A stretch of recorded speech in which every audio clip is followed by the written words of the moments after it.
ഇപ്പം സിബി സാർ പറഞ്ഞ കഥാപാത്രത്തിന്റെ ഒരു ഡെപ്ത് നോക്കിയാൽ മറ്റു പല കാര്യങ്ങളെയും അവഗണിച്ചുകൊണ്ട് സിനിമ ചെയ്യാൻ തയ്യാറാണ്. ഇപ്പം എന്ന് പറഞ്ഞാൽ ഒരു പാവപ്പെട്ട സിനിമ എന്നുള്ള വാക്കാണ് അവതരിപ്പിച്ചത്. തീർച്ചയായിട്ടും അദ്ദേഹത്തിന്റെ ഒരു സീനിയോറിറ്റിയും അദ്ദേഹം ചെയ്തു വെച്ചിട്ടുള്ള സിനിമകളിൽ സെറ്റപ്പ് ഒക്കെ വെച്ചിട്ട് നോക്കുമ്പം ഇത് വളരെ ചെറിയൊരു പടമാണ്. ഇതിനോട് സഹകരിച്ച് നിൽക്കുക എന്ന് പറയുന്നത് അതൊരു എളുപ്പമല്ല.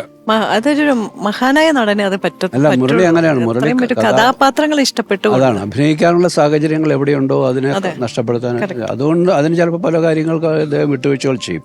ശരിക്കും ആ ലൊക്കേഷനിൽ വെച്ച് പ്രിയൻജി എപ്പോഴും ഞങ്ങളുടെ അടുത്തൊക്കെ നല്ല സൗഹൃദമായിട്ട് ഇരിക്കുന്ന സമയത്തൊക്കെ പ്രിയൻജി പറയുമായിരുന്നു, എന്നെ പോലുള്ള ഒരു പുതു സംവിധായകനാണ് അദ്ദേഹത്തിന്റെ, എന്നെ പോലുള്ള ഒരു വർക്കിൽ അതും തീരെ അത്രയും നമ്മൾ കഷ്ടപ്പെട്ട് വർക്ക് ചെയ്തിട്ടുള്ള ഇതിൽ അദ്ദേഹത്തെ പോലെ ഒരു നടനെ കിട്ടിയതിന് ഇതിനപ്പുറം എനിക്ക് വേറൊരു അവാർഡ് ഇല്ല എന്നുള്ളത് വർക്ക് ചെയ്തുകൊണ്ടിരിക്കുമ്പോഴേയും പറയുമായിരുന്നു. പിന്നെ എന്താ പറയാ, ശരിക്കും ഒരു സ്കൂളാണ് ആക്ച്വലി വർക്ക് ചെയ്യുമ്പോഴത്തേക്കും. അത് ഒരു കോ വർക്കർ എന്നുള്ളൊരു നിലയിൽ ഞാൻ കൂടുതൽ ആസ്വദിച്ചിട്ടുള്ളൊരു കാര്യമാണ്. കാരണം ഒരു ഷോട്ടിലും അതിൻ്റെ ഫ്രെയിം സെൻസും എല്ലാത്തരം സെൻസും ഉണ്ട് പുള്ളിക്ക്. ക്യാമറയുടെ ആണെങ്കിലും ഫ്രെയിമിങ്ങിൻ്റെ ആണെങ്കിലും എല്ലാത്തിൻ്റെയും അത് ഒരു നിറഞ്ഞ നടൻ.